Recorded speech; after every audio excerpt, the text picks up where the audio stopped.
Okay, so here we have the secondary hull pieced together, and it's looking pretty good, I have to say. A couple things to note here. If you notice, the windows are still masked off here. These are the these window masks that I was able to get from culttvman.com that fit perfectly into the windows there, and certainly protect them when you have to paint your model over.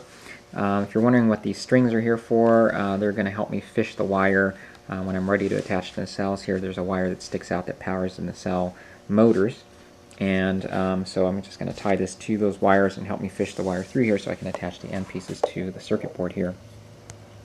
So I wanted to spend just a minute going over some of the things I found challenging, particularly with hiding the seams here. When you piece the two halves together, you'll find that the seam here is pretty prominent, and so it takes a little bit of work to hide that. So I wanted to go over some of the tools I use to hide these seams.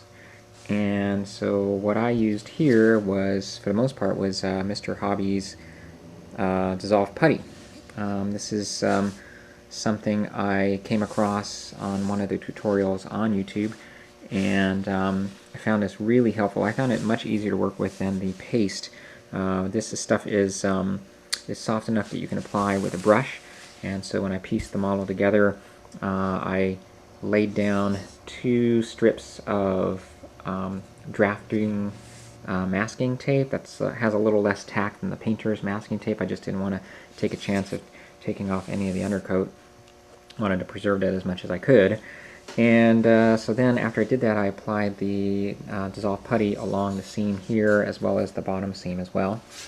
And I would allow the putty to dry because it is softer. It's going to kind of seep into the seam a little bit, so you have to apply several coats to it to get a good coat, after which I would sand it, and then I'd have to apply another coat again if I found that there were still any small little areas that were still visible.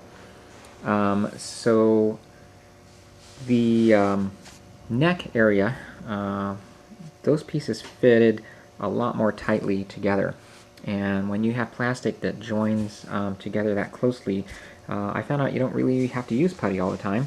You can actually use this stuff. This is called Pro Weld, and what it is a super strong adhesive. This stuff will, like the name implies, weld the plastic together. It essentially melts the plastic together, and when you have that happen, you can basically sand the seam away and not have to rely on using putty at all, and it's a pretty clean way to do that. But with seams that are much more prominent, it just won't do the trick. You're going to have to use some sort of putty, and again, this Mr. Dissolve Putty really did the trick here.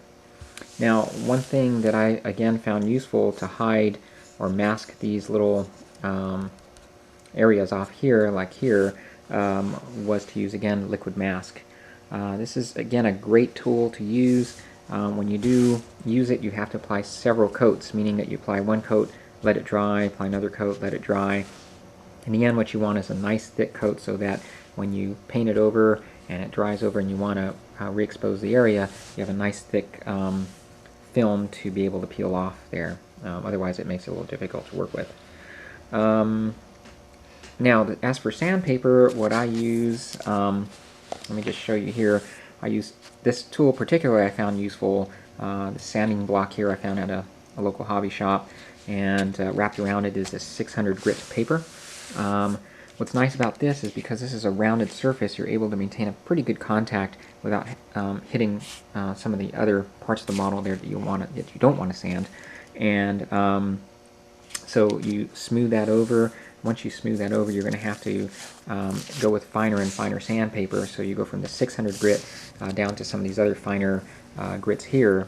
And essentially what you're doing is you're polishing the surface, because that way you will completely hide any sort of hairline scratches that coarser sandpaper can cause to form on the surface there. So once that's done, basically polish it down and you repaint it, and as you can see, it does a pretty decent job with hiding those seams. Alright, so that's how I do that, and I guess now we're ready to get started on the primary hull. I'm going to leave the decals off for a little while longer because I just want to get started on the next section and start applying the decals before I start piecing all this stuff together. So moving on to the primary hull next, and I will keep you updated on how things are going with that. Thanks.